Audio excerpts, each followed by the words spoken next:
시청자 여러분 안녕하십니까. 김세화입니다. 날씨가 더워지면 낙동강을 비롯한 4대 강에서 녹조가 확산되는 현상이 6년째 계속되고 있습니다. 주민 불안이 커지고 있고 환경단체는 대책을 촉구하고 있습니다. 시사톡톡 오늘은 녹조 제거의 타당성 여부와 함께 녹조를 제거하는 방법은 없는지 토론하는 시간을 마련했습니다. 잠시 뒤에 뵙겠습니다.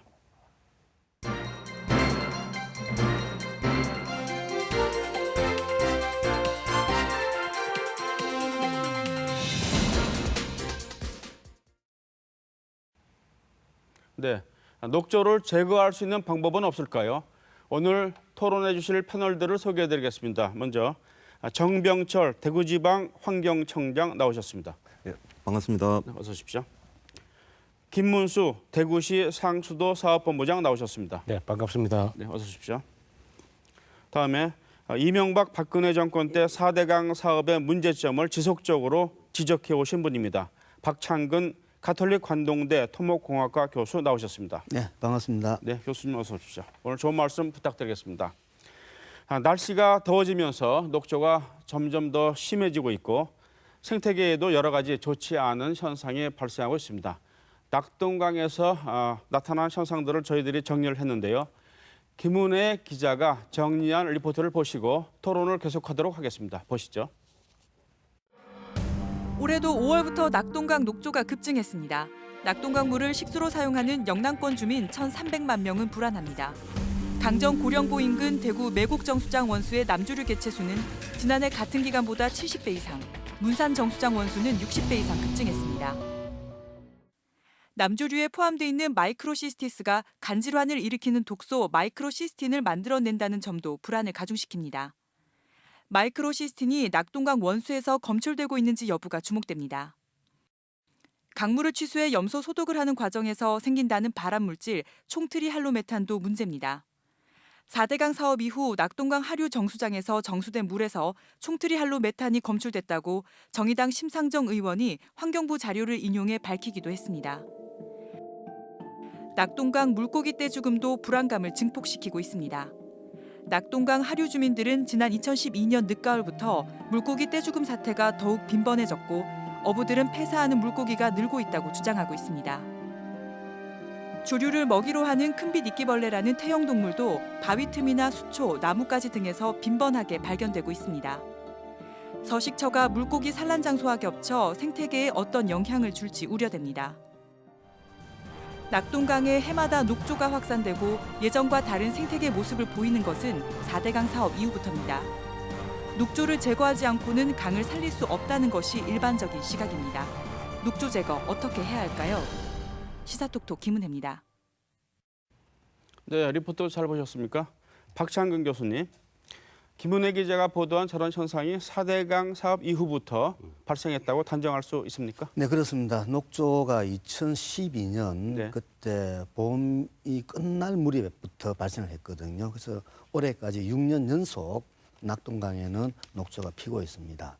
그런데 이 녹조가 피는 원인은 그 세 가지 조건이 있습니다. 네. 첫째는 오염물질, 네. 특히 인성분이 들어가야 되고, 그다음에는 날씨가 따뜻해져야 됩니다. 네. 또 마지막 하나는 물이 정체가 돼야 되거든요. 네. 그런데 이 셋 중에 하나라도 만족이 안 되면은 녹조가 생기지 않습니다. 네. 그런데 낙동강 같은 경우에는 오염물질은 계속 들어오고 있거든요. 이거 원천적으로 다 막을 방법이 없습니다. 네. 그다음에 여름 되면 날씨가 따뜻해지는 거죠. 네. 자, 마지막 하나. 그 물이 정체가 되면은 이제 녹조가 생긴다는 겁니다. 네. 자, 그러면은 왜 정체가 됐느냐? 네. 4대강 사업을 하면서 낙동강에 8개 보를 건설했거든요. 네. 보를 건설하면은 보에 의해서 물이 정체가 됩니다. 따라서 지금 현재 낙동강에서 발생한 녹조의 근본적인 원인은 보호 건설 때문이다라고 네. 볼 수가 있습니다. 네. 우리 박 교수님께서 세 가지 요인 중심으로 하면서 네. 자연 현상이나 우리가 조정할 수 없는 그런 인자를 제외하고 네. 이제 4대강 사업을 통해서 보호가 설치됨으로 인해서 네. 조류 농도가 증가하고 있다는 네. 말씀을 설명을 해주셨습니다. 네. 저희들도 그런 부분에 대해서는 기본적으로는 공감을 하지만 네. 어느 한 단일 요인 때문에 네. 강을 바라보는 것은 좀 곤란하고 또 올바른 처방도 안 나온다고 생각을 합니다. 왜냐하면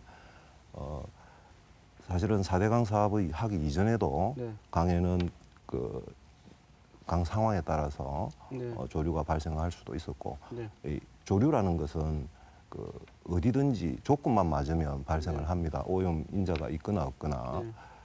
전혀 오염 소수가 없는 아마존강에서도 네. 녹조는 발생을 합니다. 네. 이제 그 조건이 얼마나 맞아지느냐의 문제고 네.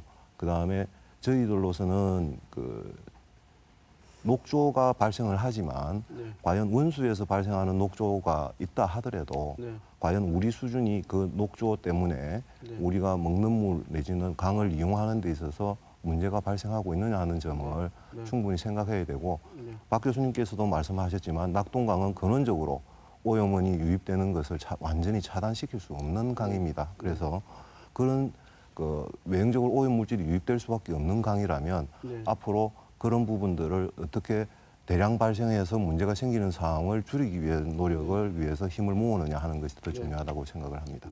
원인을 얘기하고 있습니다만 녹조의 원인요. 네. 보충해 주실 부분이 있으신가요? 보 설치 이후에 네. 녹조가 많이 생겼다 그래 말씀하셨는데 네. 우리 그 데이터를 보면은 보 설치 이전에도 네. 그 정체되어 있는 구간이 아닌 우리 내곡 취수장 네. 이쪽에도 녹조가 지금보다는 이제 그 개체 수는 적지만 네. 나타난 걸로 네. 확인되고 있습니다. 네. 저기 옛날에 그 강정보가 있었잖아요. 네. 지수를 할 때 강정보가 또 물을 차단하기 때문에 그 일정 부분 생길 수 있는데 강정보는 규모가 작기 때문에 네. 물 차단 효과가 적습니다. 네. 그래서 국부적으로 하천의 특성상 일정 부분 정체되는 구간에서 녹조가 발생할 수밖에 없는 상황이었습니다. 네. 그런데 지금은 예를 들어서 강정보라든지 또는 고령본가요 이 사이가 보면 전체가 녹조로 퍼지지 않았습니까? 네. 그러니까 예를 들어서 옛날에 사대강 사업 전에 낙동강 이 1300리길인가요? 이래 쭉 보면은 녹조가 생긴 것은 아주 점이라는 거죠. 지도상에서는. 지금은 점이 아니고 면이라는 거죠. 네. 그러니까 그만큼 녹조가 발생하는 넓이도 아주 뭐 강 전체가 되어버렸고 녹조가 발생하는 그 강도도 훨씬 높아졌다. 여기에 문제 핵심이 있습니다. 네. 보도에 많이 나왔지만은 녹조는 이 마이크로시스틴이라는 독성 물질을 생성한다고 합니다. 이런 문제가 있고 또 녹조를 정수하는 과정에서 그 염소 투입량을 이제 증가시키면서 총트리할로메탄이라는 이 발암 물질이 증가한다고 하는데 어떻게 봐야 되겠습니까? 이제 생태계에 어떤 변화, 문제가 생겼다고 봐야 될까요? 아니면은 뭐 그렇게 크게 걱정을 안 해도 되는 부분이라고 봐야 될까요? 참 그 많은 우려를 하고 계신 거 알고 있습니다. 네. 녹조는 강의 이제 조류라는 생명체는 네. 강 그 생태계에서 반드시 필요한 그 세포들입니다. 네. 그래서 이 조류가 존재하는 게 당연하고 네. 그렇지만 이것이 조건이 맞아져서 네. 그 대량 번성을 할 경우에 시각적으로 또 생태적으로 네. 또 우리 건강학적으로도 문제를 야기할 수 있는 여지가 있기 때문에 네. 우려를 하는 것입니다. 네. 그래서 마이크로시스티스 같은 경우에는 사멸하는 과정에서 마이크로시스틴이라는 그 이제 독성 물질을 내는 것으로 알려져 있습니다. 네. 지금 그동안에 지난 6년간 아까 박 교수님 말씀하신 대로 굉장히 녹조가 번성하고 녹조 때문에 녹차라떼라는 말까지 나오면서 네. 많은 걱정을 하셨지만 네. 실제 그 원수를 직접 마시지는 않고 네. 우리나라에서는 전부 정수 과정을 거쳐서 시민들한테 공급이 되는데요. 공급되는 물에는 한 번도 조류 독성 물질이 검출된 네. 적이 없습니다. 네. 그래서 물론 이런 원수가 조류 농도가 높아지면서 네. 그런 부분에 대한 경각심을 가지고는 있지만 네. 우리가 그런 강의 현상을 보고 네. 치수 정수 과정에 많은 시설 투자를 해놨고 네. 그런 부분에 대해서 지금 현재 제 기능들을 총력을 다해서 하고 있기 때문에 네. 실제 공급받는 가정 수돗물에는 네. 그런 부분은 우려하시지 않으셔도 된다 하는 말씀 네. 드리고 저기 싶습니다. 치면은 수돗물 먹습니까? 예, 먹습니다. 언제부터 먹었습니까? 저는 뭐 본래부터 먹습니다. 아니요.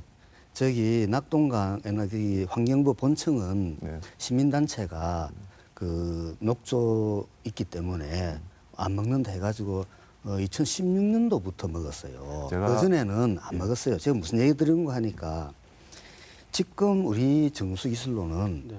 똥물도 정수하면 먹는 물 만들어냅니다. 수질 기준만 맞추면 되는 거거든요. 그렇지 않습니까? 그런데 낙동강은 이미 그 일부 COD 기준으로 사급수로 내려갑니다. 한 2달 동안은. 그리고 강바닥에는 사급수 지표종인 깔따구라든지 실지렁이들이 지금 이제 살고 있어요. 사급수라는 얘기입니다. 자, 그러면은 그 사급수는 환경부 규정에 따르면은 생활용수로 사용을 못하게 되어 있습니다. 자, 그러면은 이게 그러니까 그 대구 그 수돗물 만든 대구 본부장님이나 우리 청장님은 그것도 있는 그대로 얘기 못 하는 거죠. 그렇지 않습니까? 수돗물을 공급하고 있는 입장에서 여기가 원수의 문제가 있다고 얘기 못 하는 겁니다. 그런데 국민들한테 제대로 알려줘야 됩니다. 뭔가 하니까 지금 낙동강에는 마이크로시티인이 저희들이 대한하천학회에서 2015년도에 일본의 박호동 교수를 모셔가지고 그 팀이랑 같이 조사를 했습니다.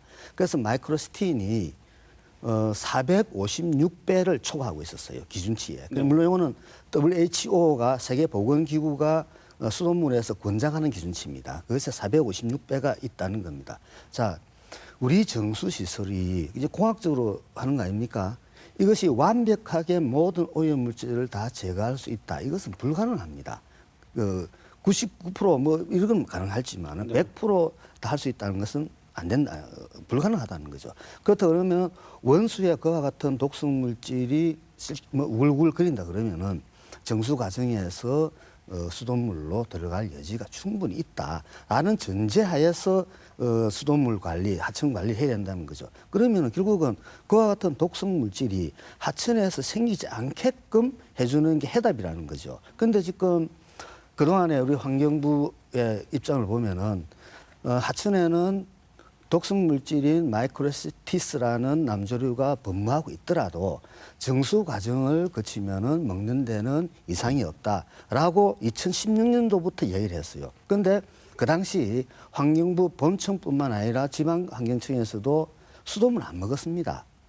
실제로 수돗물 먹은 것은 최근 1, 2년 전부터 하도 시민사회단체가 그렇게 깨끗하다 그러면은 환경부 공무원부터 먼저 먹어보라 하니까 그래서 먹은 겁니다. 그래서 그와 같은 어떤 정확한 사실들을 알려주면서 앞으로 환경부의 정책은 수돗물을 깨끗하게 만들기 위해서는 원수의 수질이 좋아야 된다. 그래서 원수의 수질을 개선시키기 위해서 어떤 노력을 해야 된다라는 것을 얘기해 줘야지 그 고장난 레코드도 아니고 녹조가 그래 펴가지고 엉망인데도 정수하면은 먹는 데는 이상 없다. 이것은 제가 생각할 때 그런 것을 책임지고 있는 정부 당국이나 대구시가 적절한 대책은 아니다라고 봅니다.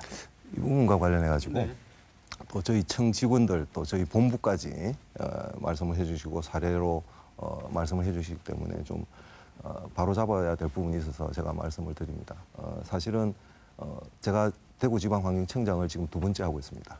2014년 아까 말씀하신 네. 그때 당시에 1년 6개월 청장 하다가 9개월은 갔다 와서 다시 청장으로 왔습니다. 네. 그때 당시에 저희 청 직원들이 수돗물을 먹지 않는다는 부분을 언론 보도가 나서 이거 제대로 설명을 할까 하다가 이런 부분은 우리가 좀 더 새기면서 가자 하는 그런 차원에서 대응을 하지 않고 저희들이 사실 사귀었는데 제가 참 직원들 보기 미안했습니다. 왜냐하면 대구지방환경청은 정부 합동청사에 있습니다. 그래서 합동청사에 있다 보니까 이 합동청사는 개별 사무실에 시금대가 없습니다. 네. 그런데 저희 청에 찾아오시는 민원인들께서 먹는 물 하나 좀 달라고 그러면 화장실 물을 떠다 드려야 됩니다. 네. 그래서 그렇게 하는 것이 조금 죄송하고 해서 직원들이 정수기를 가져다 놓고 거기에서 물을 빼다 드렸습니다. 그래서 그 정수기가 있는 걸 보고 환경청 직원들은 수돗물을 먹지 않는다고 이야기를 하셨습니다. 그래서 이 부분은 공직자들을 폄하해서 어떤 무슨 개선 효과가 있는지는 모르겠습니다만 이런 부분은 아니라고 생각합니다. 저희들도 그 국민의 안전을 지키는 그런 역할을 하기 위해서 최선을 다하고 있고 그런 부분은 정말 제대로 알려지고 그걸 통해 가지고 뭐 좀 다른 현안에 대해서 이야기 연관시켜서 정부 전체를 이렇게 비판하는 것은 올바르지 않다고 생각하고요. 그다음에 저희들 환경부에서 계속해서 이런 부분에 대해서 똑같은 말을 되풀이하고 있다고 말씀을 하셨는데 아까 말씀하신 대로 낙동강은 원수 자체에 오염물질이 유입되고 있는 구조고 강 자체의 원수에 녹조가 발생할 수밖에 없는 상태입니다. 어느 강에도 녹조는 발생할 수가 있는 겁니다. 그 있는 것을 얼마만큼 설비를 투자를 해서 그런 부분을 최소한으로 현재의 기술력으로 정화시켜서 정수시켜서 안전하게 공급하느냐가 중요한 것이지 원수에 나올 수 있는 구조로 돼 있는 것을 완전히 없앨 수가 없지 않습니까? 그래서 지금 이제 저희들이 그러면서 발생한 녹조가 발생을 하더라도 정수 과정에서 정말 신경을 쓰고 수질 검사도 강화하고 해서 안전하게 물을 공급하겠다는 그런 말씀을 드린 겁니다. 그런 취지로 이해를 그 부분에 대해서 해주시면 감사하겠습니다. 말씀드리면은 분명히 저희들이 그 환경부 본청은 2016년도부터 본청에서 수돗물을 먹기 시작해서 그전에는 안 먹었습니다. 이거는 저희들이 여러 차례 확인한 부분이고요. 그래서 조금 전에 이제 이 논리가 녹조는 발생할 수밖에 없다. 자, 왜 발생할 수밖에 없는가라는 원인을 밝혀야 되는 거죠. 아까 말씀드렸다시피 보호가 건설되기 전 4대항 사업 전에 이와 같이 대단히 녹조가 발생해가지고 사회적 문제가 된 적이 한 번도 없었습니다. 네. 이 대구 경북 지역에. 네. 그건 사실이지 않습니까? 그러면은 환경부에서는 그 정도의 수질로 가자. 근데 그때만 해도 COD 기준으로 4대항 사업 전에 환경부 자료를 보면은 2, 3급수 수준입니다. 네. 지금은 3, 4급수 수준으로 떨어졌거든요. 그렇다 그러면은 환경부가 기본적으로 해야 될 게 이제 그 옛날에 국토부 이중대 소리도 들었는데 이제는 헤쳐나가야 됩니다. 환경부가 4대항 사업 전에는 부처는 조금 했습니다만은 환경부 공무원들께서 결기가 있었어요. 조금 했지만은. 근데 4대항 사업을 하면서 솔직히 그 환경부 본래의 기능을 상실했거든요. 이제 환경부가 자기 목소리를 내줘야만이 국민들이 다시 옛날의 환경부를 믿지 않습니까? 그런 어떤 믿음을 회복할 수 있다. 그렇다 그러면은 환경부 지금 말씀하시기를 녹조는 발생할 수밖에 없기 때문에 정수 과정에서 어떻게 하면 된다. 이것은 국민들이 얻고자 하는 답이 아닙니다. 녹조가 발생하는 것을 그 기정사실화시키지 말고 녹조가 발생하지 않으려면 어떻게 해야 될 것인가. 여기에 환경부의 어떤 정책에 초점이 있어야 된다고 봅니다. 네. 이번엔 본부장님께서 말씀을 해주시죠. 그 원수 관리는 뭐 환경정수관이니까 네. 그런데 저희하고도 관련되는 걸 잘못된 그 상황을 말씀을 하셨기 때문에 네. 박 교수님께서 아까 그 수질 원수나 정수 수질에 대해서 정확하게 공개를 하지 않는다 그렇게 말씀하셨는데 그렇지 않습니다. 100% 공개를 합니다. 작년에도 시민단체에서 공개 요구를 했을 때 3년치를 공개를 했습니다.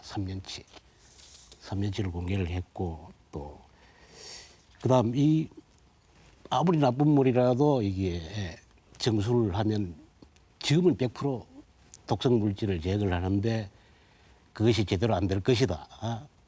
그래 말씀하셨는데 그것도 맞지 않습니다.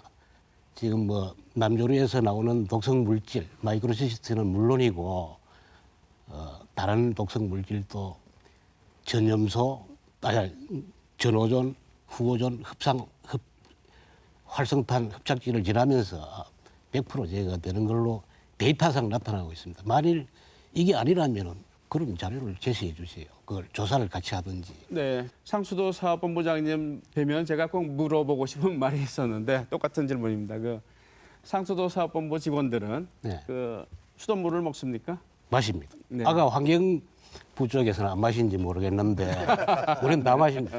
다 마시고 있고 저도 그대로 마십니다. 이게 공기업평가원 조사 결과에 따르면 바로 마시는 비율이 한 7%에서 7.5%래요. 그 나이에 또 네. 끓여서 마시는 비율까지 합치면은 네. 60~70%거든요. 네, 알겠습니다. 우리가 조사한 바에 따르면은 전 국민 중에서 수돗물을 그대로 음용하시는 분이 2~3%도 채 안 됩니다. 그러니까 그만큼 수돗물에 대한 불신이 커져 있다는 겁니다. 그것은 그 정수 시스템을 못 믿어서가 아니라 낙동강 원수의 수질이 나쁘기 때문에 신뢰성이 떨어진다는 겁니다. 그래서 대구에서도 시민들이 원수 수질을 깨끗하게 해달라고 해줘야 됩니다. 그리고 환경부에서도 원수 수질을 깨끗하게 하기 위해서 어떻게 행정을 펼 것인가 이를 고민해야 된다는 겁니다. 네. 충분히 고려할 수 있는 말이고 또 저희들 그 과학자로서 연구 과정 내지는 실행하는 과정에서 그 검출 오차가 있듯이 네. 그런 부분 경각심을 가지고 정말 잘해야 된다는 당부 말씀으로 알겠습니다. 그런데 이 부분과 관련해서 저는 이런 말씀을 드리고 싶습니다. 네. 아까 말씀드린 대로 우리 강의 환경은 그렇지를 못합니다. 저희들도 아까 환경부 결기를 말씀을 하셨습니다만은 환경부도 원수 깨끗하게 관리하고 싶습니다. 라고 그렇게 하기 위해서 저희들 모든 노력을 다할 각오가 돼 있고 그렇게 해왔습니다. 네. 이걸 한번 보실까요? 네. 자, 지금 낙동강 유역 현황도입니다. 네. 그래서 이 지금 낙동강은 여기 지금 그 안동댐이 있는데요. 그 안동댐이 있는데요. 이 안동댐 상류가 한 190km 됩니다. 그래서 이 안동댐부터 해가지고 최하류까지가 약 330km. 그래서 총 유로 연장이 520km, 1,300리입니다. 네. 근데 지금 안동댐 상류 지역은 그나마 오염원이 없어서 지금 그 다른 문제는 또 있기는 있습니다만은 지금 현재 뭐 조류 문제하고는 조금 동떨어져 생각하고 지금 현재 보호가 설치된 것은 안동댐 하류에 8개 보호가 설치가 되어 있습니다. 근데 지금 이 하류 구간이 농작지 아까 그 박 교수님 말씀하신 대로 경작지도 굉장히 많고 산업단지도 굉장히 많아서 오염물질 유입이 지속적으로 이루어지고 있습니다. 그렇게 되다 보니까 완충구역 없고 계속해서 오염물질이 들어오고 이런 부분 때문에 그 오염물질 농도가 높아지면서 영양물질 농도가 높아지면서 기상만 조건만 맞으면 조류가 발생하고 거기에다가 지금 현재 체류 시간 길어지는 문제까지 겹쳐서 조류 발생이 심각해졌다고 볼 수 있습니다. 네. 그런데 이런 부분은 현재 주어진 여건을 가지고 원수를 누가 봐도 걱정하지 않을 정도의 깨끗한 원수 저희들도 굉장히 바라고 또 저희들 정책 목표가 그런 쪽으로 가고 있습니다.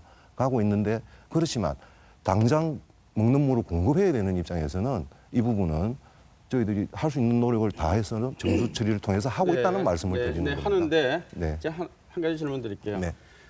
녹조가 많은 것보다 적은 것이 더 좋죠. 아무래도 그렇습니다. 네, 그렇다면 녹조를 제거하는 게 더 좋은 거 아니겠습니까? 조류를 제거한다는 개념이 네. 어떤 취지인지는 잘 모르겠습니다만 조류가 가장자리에 조금 있을 때는 조류 제거선이나 이런 걸 해서 네. 제거를 할 수 있습니다. 그런데 강 전역에 이렇게 퍼진 상태에서는 사실 제거한다는 것은 사실상 불가능합니다. 네, 완벽하게 제거하지 못해도 네. 그 4대강 사업 이전의 그런 수준으로 네. 낮추면 더 좋은 것은 사실 아닙니까? 예, 그런 부분을 네. 저희들이 그 고민을 하고 있는 부분에 네. 대해서 참 저희들이 그 환경부가 여러 가지 제약 조건을 받으면서 제한된 능력밖에 못 갖다 보니까 아까 말씀하신 대로 국토부 이중대라는 말씀도 듣고 이렇게 했습니다만은 이 자료를 한번 보시겠습니다. 네. 이 자료입니까? 네. 네. 지금 그 저희들이 낙동강 수계의 경우에 아까 말씀하신 비점 오염원의 유입 농도 자체가 전체적으로 총인 부하량 같은 경우에는 59% 이상이고요. 전체적으로 보면 BOD 부하량으로 보면 73%가 비점 오염원입니다. 그래서 저희들이 점오염원으로 관리하고 사실은 점오염원은 행정당국이 점검이나 이런 것을 강화를 함으로써 감축시키고 기초시설을 설치해서 줄일 수 있지만 네.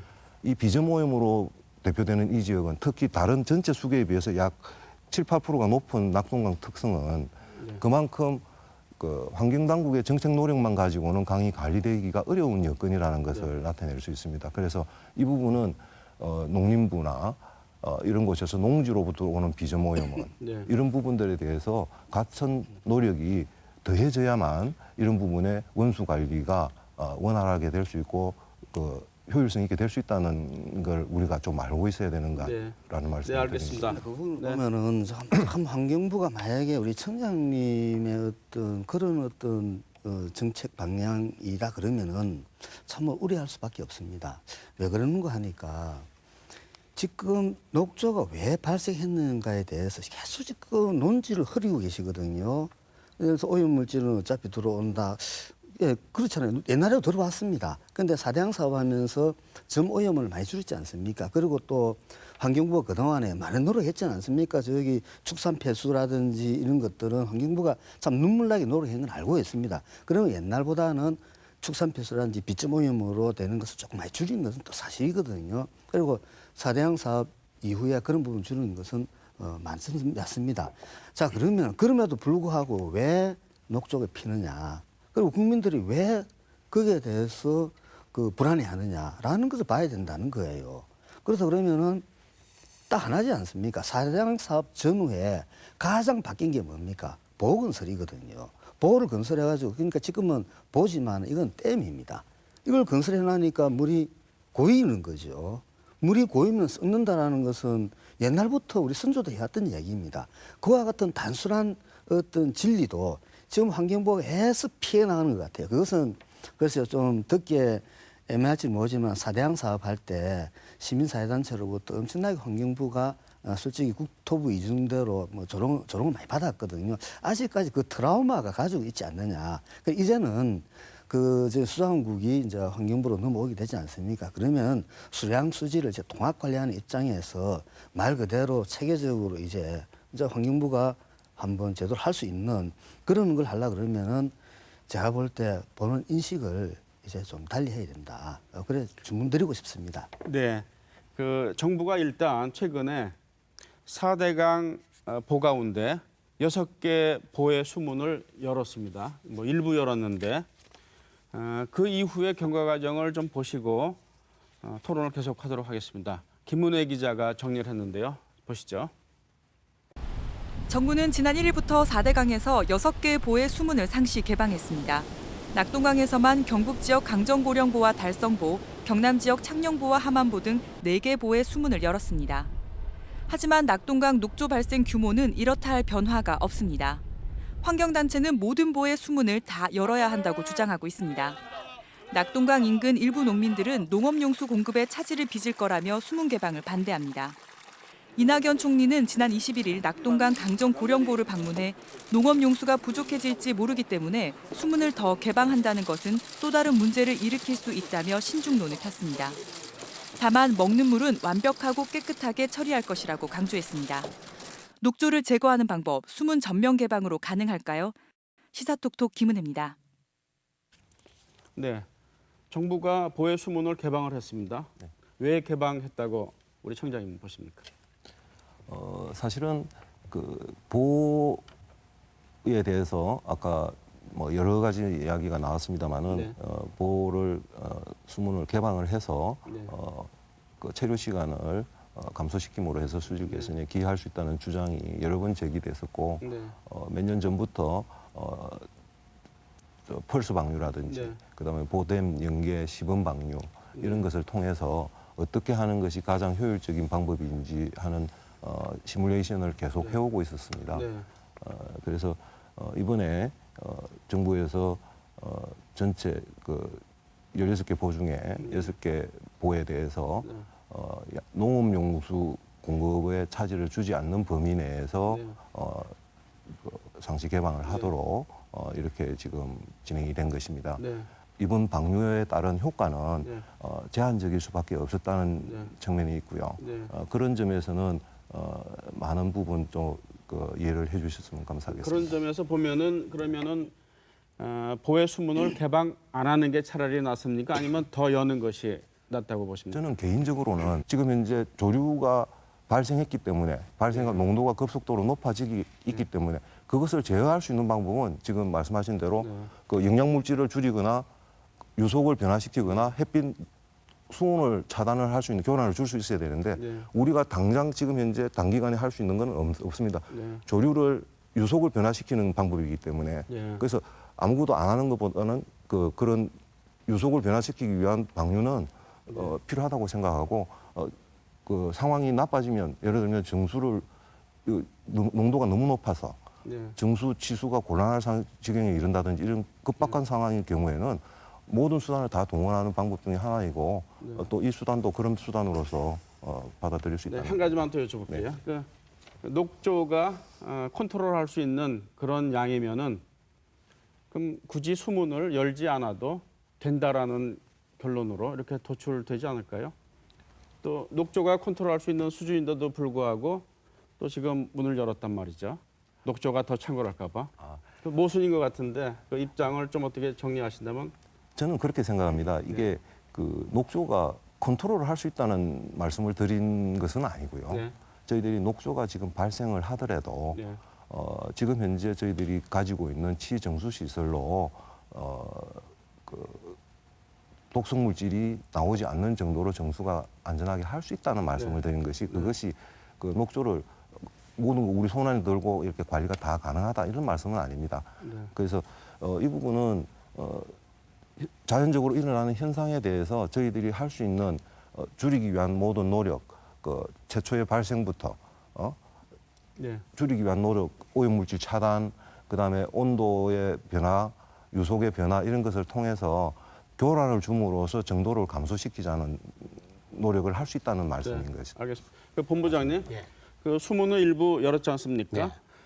어떻게 봐야 됩니까? 식수, 뭐 농업용수, 또 지하수도 이제 낮아질 우려가 있다. 그래서 이제 대체로 용수에는 이게 좋지 않은 영향을 미친다라는 주장도 있는데 그 정수를 직접 하시잖아요.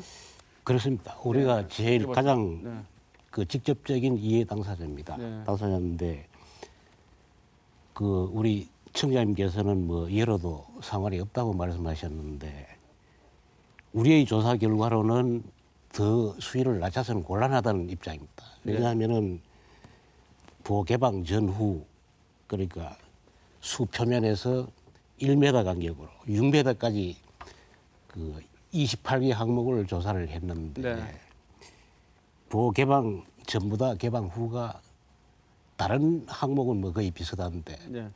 남조류 개체수는 월등하게 불어났습니다. 네. 그러니까 이게 결국 뭐 다른 꼭 수위가 낮아져서 이게 남조류 개체수가 늘어났다고는 보기가 어렵겠지만 네.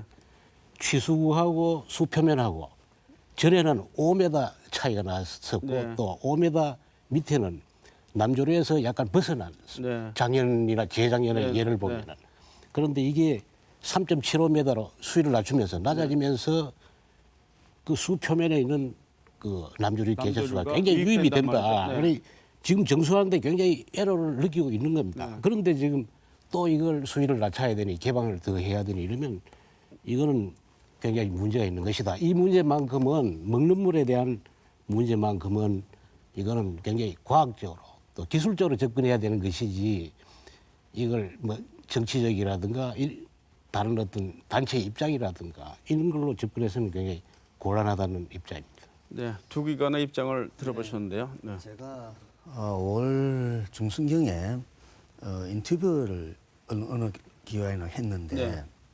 문 대통령께서 수문을 열어라 하더라도 네. 국토부 공무원들은 요리조리 꼼수를 부리면서 수문을 안 열 것이다 네. 라고 인터뷰를 한 적이 있었습니다. 네. 그래서 상당히 그 반향이 일어났는데 아니나 다를까 6월 1일 날 수문 개방하는 걸 보니까 찔끔 개방입니다. 다시 얘기해서 지금 그 정도 수문을 열어가지고 녹조가 줄어드는 게 아니거든요. 네. 다시 해서 이게 적어도 유속이 지금 초당 20cm 정도 흘러야 네. 그 녹조가 지금 없어진다는 그런 연구 결과들이 지금 나오고 있습니다. 네. 그러니까 지금 현재 낙동강에는 그러니까 0.2에서 0.3 2에서 3cm 정도 초당. 네. 그러니까 10분의 1 정도 줄어들어 있다는 거죠. 네. 이런 어떤 상황에서는 녹조가 생길 수 밖에 저감이 안 된다는 겁니다. 네. 근데 지금 날이 더워지면 녹조 더 많이 발생하거든요. 네.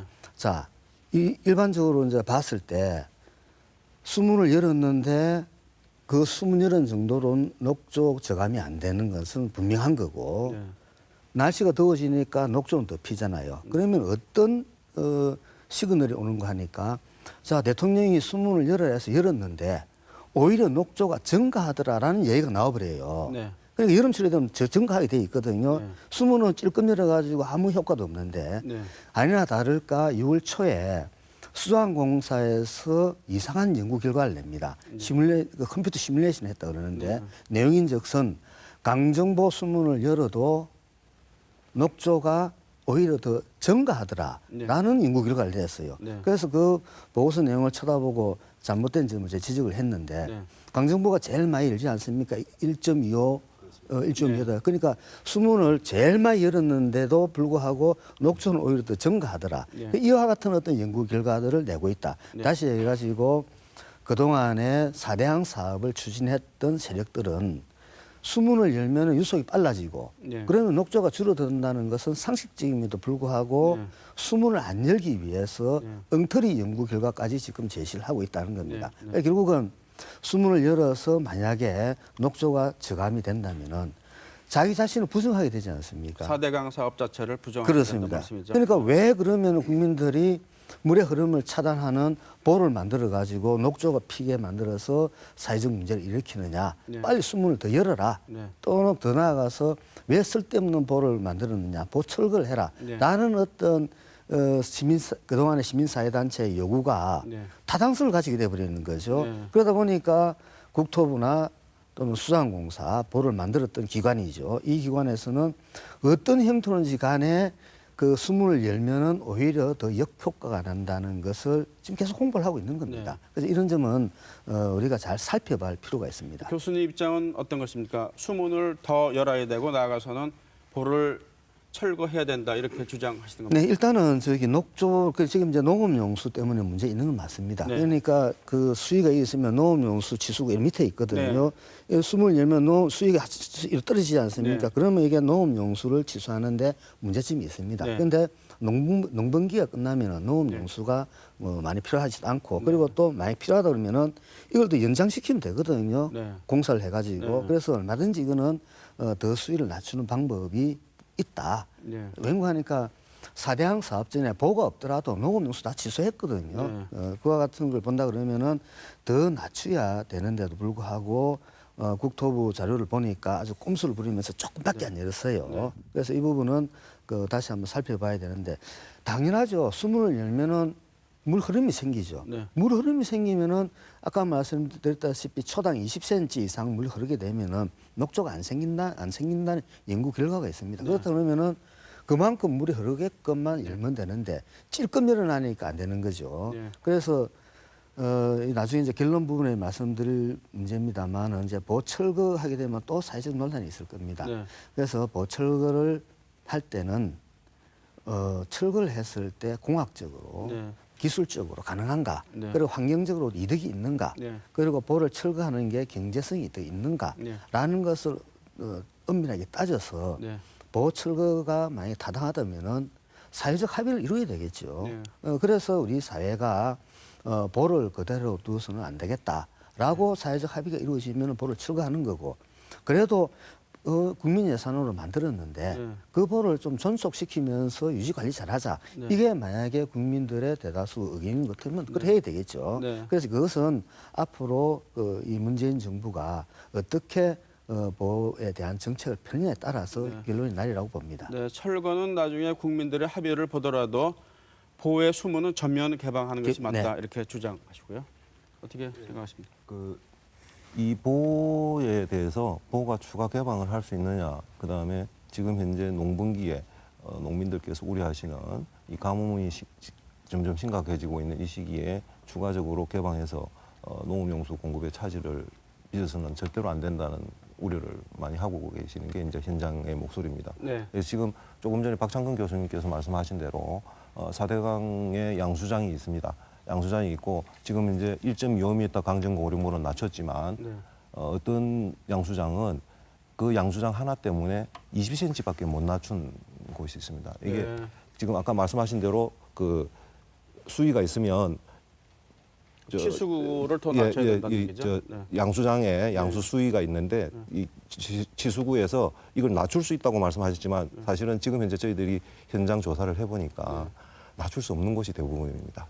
그래서 사실은 이 부분은 처음에 할 때 그 4대강에 이제 보를 설치를 하면서 네. 관리 수위를 유지하는 것으로 전제로 해서 아마 시설 설치를 하다 보니까 네.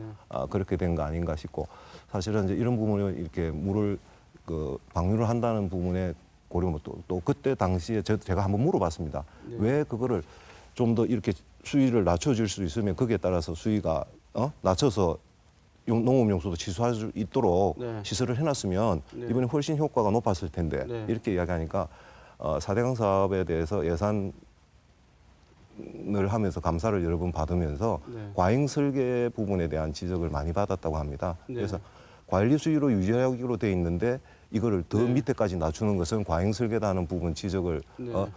받을 우려 때문에 지금까지밖에 못했다는 거죠. 네. 그래서 지금 현재 저희들은 이제 지금 그 방류 수위를 결정을 하면서 그런 부분을 하나하나 조사를 하고 네.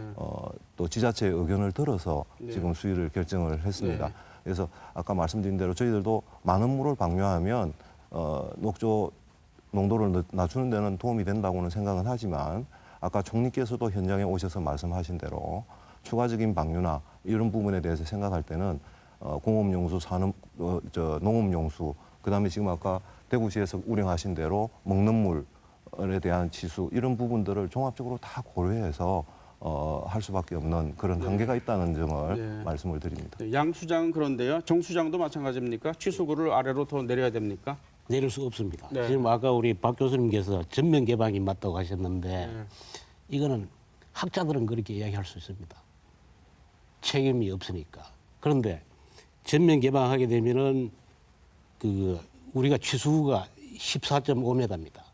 전면 개방하면은 14.9m입니다. 불과 취수하고 수 표면하고 40cm 차이밖에 나지 않습니다. 그러면은 녹조가 많이 유입될 것입니다.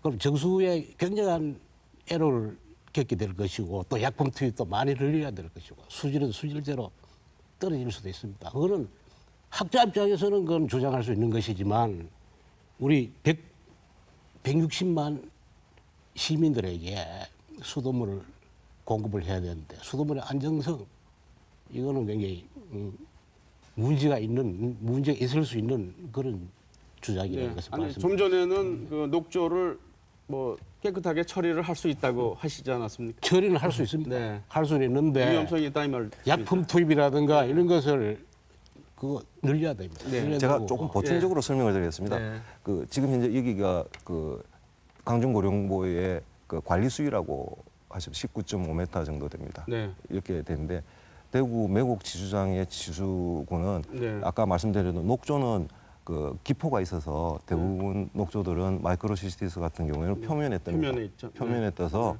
그 이런 요인들을 고려해서 대부분의 지수장은 다단계 지수 시설을 갖추고 있습니다. 표면에서도 지수할 수 있고 네. 그 밑쪽에 3m 더 밑에, 5m 밑에 이렇게 해서 지수 시설을 갖추고 있고 지금 현재 대구시는 그 19.5m에서 14.5m 되는 지점에 지수구가 있다는 말씀이신 네. 겁니다. 그래서 이 수위가 낮춰지면 낮춰질수록 표층에 있는 표층이 내려가니까 이게 녹조가 내려가니까 더 많이 교류가 유입된다는 유입될 가능성이 네. 높다는 이런 네. 말씀이시거든요. 저기 공학적으로 너무 그 말이 안 되는 말씀을 하는데 이게 수위가 지금 강정보 같은 경우에는 설계상으로 6m를 유지하게 되어 있습니다. 네. 예를 들어서 이것을 쭉 낮춰버리잖아요. 다시 얘기해서 유속을 녹조가 그러니까 숨을 열어버리면은 녹조 발생이 확 줄어버립니다. 네. 완전 거의 줄어버립니다. 네. 왜냐하니까 흐르는 물이 돼버리거든요. 네. 그러면은 지금 현재 얘기는 지금 남조류가 표면에 있기 때문에 수위를 낮추면 이게 그대로 와가지고 이 부분이 지수로 들어간다는 얘기잖아요. 이게 안 생기는데 네. 그러니까 물이 정체되어 있는 상황 하에서 그냥 이 부분만 지수를 한다. 그런 논리를 펴고 있는 거거든요. 이거는 공학적으로 전혀 받아들일 수 없는 논리고, 그 다음에 지금 구조를 가뭄, 말씀드린 겁니다. 그러니까 네. 그게 그대로 간다는 뜻이잖아요. 일단 가뭄 문제를 말씀하시는데 지금 일부 언론에서 보면은 사대양 사업으로 인해서 확보한 물을 가지고 그 가뭄을 많이 해결했다. 이런 얘기를 했는데 사대양 사업 전에도 낙동 강변에 있던 농경지가 물이 부족해가지고 농사 뭐 지은 적이 없습니다. 네. 우리나라는 4대강 사업 전이나 지금이나 산간 농촌지역이 있지 않습니까? 다음에 도서 해안지역. 여기는 아직까지도 물 부족 현상이 발생하고 있습니다. 그런데 문제는 이 업무들이 원래 환경부 업무였었어요. 네. 지금도 그렇지 않습니까? 네. 산간 농촌지역에 조그마한 상수 시설은 환경부가 해주게 돼 있거든요. 그래서 이거는 그러니까 산간 농촌 지역 이런 데서 발생한 가뭄을 마치 낙동강 본류라 연계시키면서 네. 거기서 물을 낮추면은 뭐 가뭄이 더 발생한다. 이것은 아주 잘못된 저는 논리라고 말씀 좀 드리고 싶습니다. 네. 지금 현재 4대강 사업 이후에도 많은 상황이 바뀌었습니다. 4대강 사업 중에 그동안에 수몰이 되던 비만 조금만 오면 침수가 되던 곳을 그 농지 리모델링을 통해서 지반을 올려놓은 곳이 있습니다. 네. 이제 그런 지역은 이 개방을 하게 되면 작물이 이제 마르게 되죠. 네. 또 그런 반면에 또 기존에 있던 분들은 침수가 돼서 지하수가 수위가 올라오다 보니까 이렇게 수의 피해를 입는 침수 네. 피해를 입는 그런 것도 나타나고 지하수가 낮아지니까 그렇습니다. 물을 못 쓴다 이 말씀이시죠? 그래서 여러 가지 현상들이 지금 나타나고 있기 때문에 그런 부분들은 저희들도 충분히 고려를 해야 된다고 생각을 합니다. 그래서 이런 부분은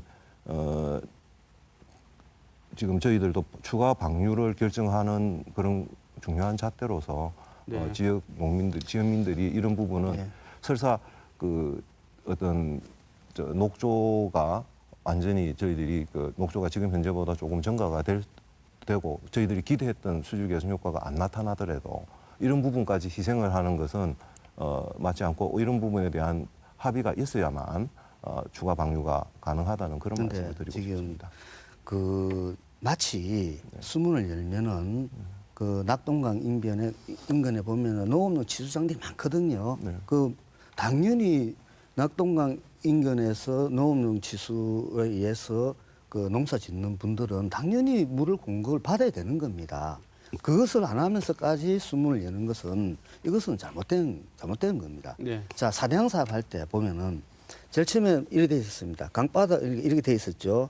이렇게 수면이 있고 지수가 이렇게 돼 있었습니다. 그때 준설을 하니까 이게 수위가 떨어졌어요, 이렇게. 네. 그러니까 취소를 못하게 됐지 않습니까? 어떻게 했는가 하니까 이 주위에 모래 댐을 만들었어요. 네. 그리고 여기에 있는 물을 퍼올려요. 네. 네. 여기서 다시 본래대로 취수를 해갔었어요. 네. 이 무슨 얘기인가 하니까 4대강 사업할 때도 농업용수는 공급해야 되거든요. 근데 준설을 하니까 수위가 낮아지니까 그래가지고 그런 식으로 다 공급을 해줬어요. 그래서 제가 드리고 싶은 말씀은 공무원들이 수문을 열고 싶지 않은 거예요. 4대강 사업할 때는 이게 수위가 낮춰지니까 뭐 비상수단 동원해가지고 농업용수 다 공급해 줬거든요. 네. 그러니까 지금은 이게 수위가 낮아지면 농업용수 이게 안 된다. 이런 어떤 핑계로 지금 숨을 찔끔 열었거든요. 왜 4대강 사업할 때처럼 농업용수 공급은 기본이거든요. 그런 기본을 맞춰주면서 수문 개방을 왜 안 하느냐. 다시 이것은 4대강 사업을 추진했던 공무원들이 네. 더 높고 더 힘 있는 자리에 지금 버티고 있습니다. 네. 국토부도 그렇고 환경부도 그렇고 네. 거기에 있는 분들이 있는데 어떻게 자기 부정을 하겠습니까? 그러니까 조금 말씀드렸다시피 뭐 수문을 열면은 뭐 농업용수 공급 못하니 하니 이런 어떤 말도 안 되는 그런 논리로 지금 국민들을 지금 어떻게 보면 또 속이고 있는 거거든요. 그래서 어떤 문제를 해결할 때는 그 문제를 복잡하게 해버리면 해결책이 안 보입니다. 가능한 단순화시키자. 다시 해서 녹조를 발생을 저감을 시키려고 그러면은 가장 큰 원인은 물이 흐르게 해줘야 된다. 흐르게 해주려고 그러면은 지금으로서는 수문을 여는 것밖에 없거든요. 그러다 그러면 수문을 열 때 거기에 대한 문제점들, 지하수위가 떨어지는 것을 어떻게 대응할 것이고 농업용수는 어떻게 할 것이고 특히 대구 치수장은 진짜 중요한 데거든요. 대구 시민들 물이니까 그 부분은 어떻게 보강을 하면은 될 것이다라는 것을 우리가 충분히 대안으로 마련할 수 있다는 겁니다. 그런 속에서 우리가 접근을 해야 문제가 풀린다. 그래야만이 대구 시민들이 녹조가 버글버글거리는 독성 물질이 버글버글거리는 그런 물을 정수해가지고 먹는 그런 불안감은 해소시킬 수 있다는 그런 뜻입니다. 제가 좀 네. 말씀드리겠습니다. 우리 박 교수님께서 우리 강을 워낙 사랑하시는 마음에서 또 그런 열정으로 말씀을 해주신 것으로 저는 이때까지 알고 있고요. 그렇지만 너무 그 자극적인 표현 내지는 이런 극단적인 표현을 통해 가지고 시민들에게 불안감을 심어주는 것은 아닌가 한번 되짚어 볼 필요가 있다고 생각을 합니다. 왜냐하면 지금 4대강 아까 520km, 1300리길이라 하면서 낙동강은 곳곳에 굽이 만곡 부위가 있습니다. 과거에는 없었지만 지금은 생겨서 거기에 퇴적층이 생길 수가 있습니다. 그런데 거기에 한 그 만곡부 일부 지점에서 실지령이라든지 그 이상한 어떤 그런 그 상징 종들이 나타났다고 해서 뻘이 생겼다고 해서 4대강 전체가 사급수고 식수에 적합하지 않고 이렇게 표현하시는 것은 오히려 국민들한테 불안감만 심어주는 것이 아닌가 하는 부분 짚어봐야 되고, 그다음에 저희들이 말씀드린 건 아까 그 공무원들이 전부 하지 않으려 한다 이런 부분, 저는 공무원입니다만은 이런 부분에 이런 표현도 어떻게 보면 굉장히 조금 한편으로는 조금 자제하시면서 이 부분은 저희들도 많은 노력을 하고 저희들 그 지금 현재 강에 이렇게 보가 생기면서 방류하는 방법, 방류를 해야 된다고 말씀을 하셨지만 방류를 어떻게 하면 똑같은 그 전체 물을 방류하지 않더라도 수질 개선 효과가 나타날 수 있는 방법은 없겠느냐, 이런 부분에 대한 시뮬레이션도 해보고 데이터도 축적을 해야 된다고 생각합니다. 왜냐하면 그 현재 있는 시설들을 이용해 볼 수 있는 데이터를 축적해 볼 수 있는 이런 것도 저희들이 충분히 감안을 해야 되고, 앞으로 정책적인 사안이 물론 자연 현상을 인위적으로 컨트롤하기는 굉장히 제한이 있을 수밖에 없습니다. 그렇지만 우리가 주어진 여건 하에서 이런 노력들, 할 수 있는 것들은 다양하게 시도해 보는 노력이 있다는 겁니다. 그래서 전면 개방만이 모든 것이 해결책이 아니고 지금 현재 시설들을 다양하게 다각도로, 그래서 많은 전문가들이 참여해서 그런 부분에 지혜를 모으고 그럼으로 해서 어떻게 하면 효과적으로 강을 관리할 것인지 이런 부분에 지혜가 모아져야 된다고 생각합니다. 불안감 말씀을 하셨는데 저는 환경부가 정확한 사실을 알려야 된다고 생각합니다. 낙동강 강바닥에는 다는 아니지만은 특히 저기 대구 치순 부근에 거기 뻘을 퍼보면은 시궁창 냄새 나는 뻘들이 쌓여 있습니다. 그리고 이미 COD 기준으로 여름철에는 특히 환경부 자료를 보면은 4급수까지 내려간 데가 있습니다.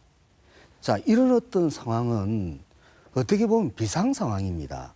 국가 재난 상황까지 가는 상황이거든요. 왜냐하니까 환경부는 4급수가 되면은 생활용수로 사용하면 안 된다고 했어요.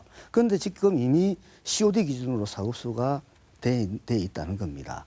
여름철 일정 한 2달 정도는. 자, 이런 상황임에도 불구하고 그것을 정확하게 국민들한테 안 알리고 계속 지금 숨기고 있거든요. 그러면서 그런 이야기를 하는 거에 대해서 국민들한테 지금 불안감을 준다 그러는데, 당연히 지금 국민들은 불안합니다. 예, 낙동강에 가보면은 녹조가 피어가지고 녹조가 죽으면은 희끄무레 해가지고 냄새도 나고 아주 그 고약한 냄새도 나고, 물고기는 지금 물고기가 뭐 산이웃질에 사는데 지금 물고기가 요즘 폐사를 많이 하는 이유는 죽을 물고기가 이제 없다는 겁니다. 다 죽어가지고. 지금 낙동강에 조사를 나가보면은 어린 물고기가 없어요. 그러니까 큰 덩치의 물고기만 지금 살고 있고, 그것들도 잡아보면은 그 몸에 병이 나가 있는 그런 물고기들이 많이 있다는 겁니다. 네. 과연 이런 물을 시민들한테 아무 문제 없으니까 먹어라, 그리고 거기에 대해서 이야기하는 전문가한테 대해서 국민들한테 불안감 주지 마라. 제가 생각할 때 오히려 그런 것을 숨기는 게 더 국민들은 불안하다는 겁니다. 그래서 있는 사실을 있는 그대로 국민들한테 보여주고, 상황이 이렇다, 그렇지만은 우리가 이런 노력을 이제 할 거다라는 것을 보여줘야 국민들이 안심을 하고 그다음에 관계 당국을 믿을 수가 있다는 겁니다. 지금처럼 그런 상황이 지금 이렇게 국가 재난 상황까지 가가 있음에도 불구하고 그것을 마치 그 국민을 불안감에 떨게 하는 그런 식으로 얘기하는 것은 적절하지가 저는 않다는 얘기고, 그래서 제가 공무원 얘기를 계속 얘기를 합니다. 바로 이게 어떻게 보면은 우리 사회가 그동안에 쌓아왔던 적폐 중에 하나입니다. 그렇지 않습니까? 왜 자꾸 숨기려고 합니까? 있는 사실을. 그리고 이미 환경부가 다 조사 다 해놨는데 왜 있는 사실을 그대로 국민들한테 제대로 알리지 않고 그런 공무원들이 잘못됐다고 얘기하는 게 뭐가 잘못됐습니까? 제가 그래서 말씀드린 것은 환경부에도 4대강 사업을 찬성했던 공무원들이 많이 계세요. 그 환경영향평가 제도를 했으면은 이런 4대강 사업은 발생할 수도 없습니다. 그런데 환경부가 다 저기 해주지 않습니까? 그 사람들이, 그 공무원들이 더 높은 자리에 있는데 어떻게 하겠습니까? 밑에 공무원들이 그 잘못됐습니다. 이렇게 얘기할 수 있겠어요?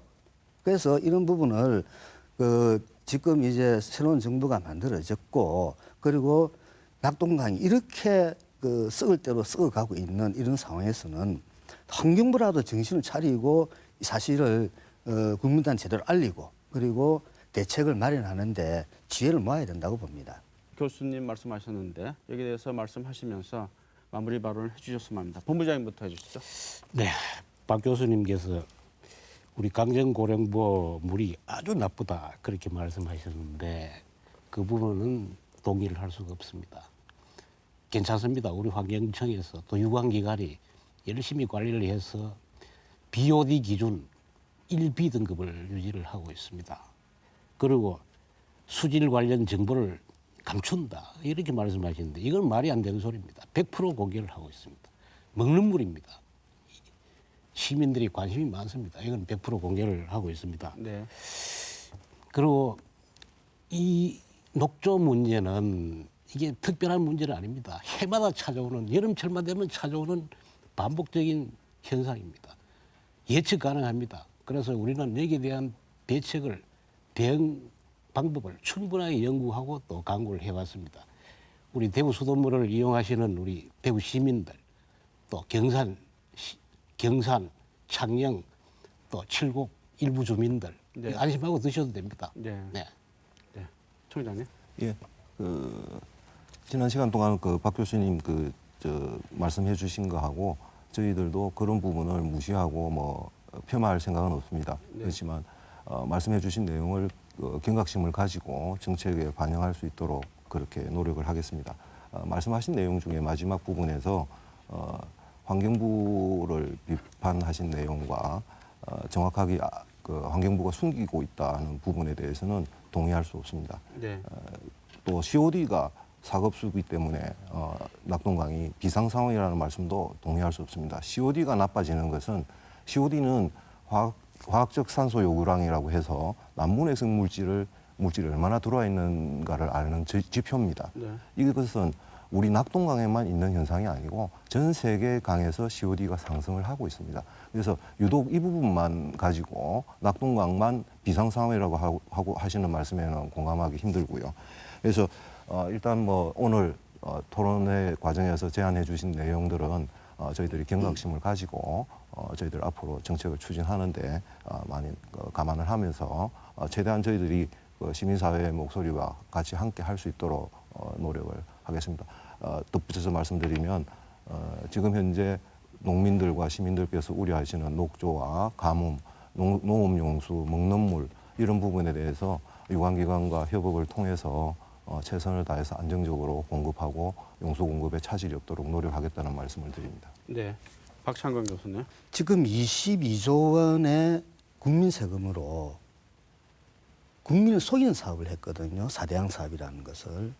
그래서 우리가 얻었던 교훈은 물이 고이면 썩는다라는 어떤 단순한 진리였었습니다. 그래서 강은 강답게 만들어야 됩니다. 낙동강은 흘러야 된다는 거죠. 그래서 이 낙동강이 옛날처럼 굽이치면서 흐를 수 있는 강을 이제 우리 후손들한테 다시 만들어주기 위해서 지혜를 모아야 될 때라고 봅니다. 네, 감사합니다. 시간이 적어서 좀 아쉬운데요. 녹조를 제거하는 방법에 대해서 저희들이 결론을 내지는 못했지만 시청자 여러분들께서는 어느 정도 생각을 하고 계시지 않을까 생각합니다. 이 세상에서 가장 복수심이 강한 존재는 자연이 아닐까 합니다. 자연을 거스르면 행복보다는 대재앙을 겪은 경우가 많습니다. 그래서 일단 우선 낙동강 녹조를 제거하고자 하는 것은 녹조가 대재앙의 징조일 수 있다는 두려움 때문입니다. 시사톡톡 오늘은 여기서 마치겠습니다. 시청자 여러분 감사합니다.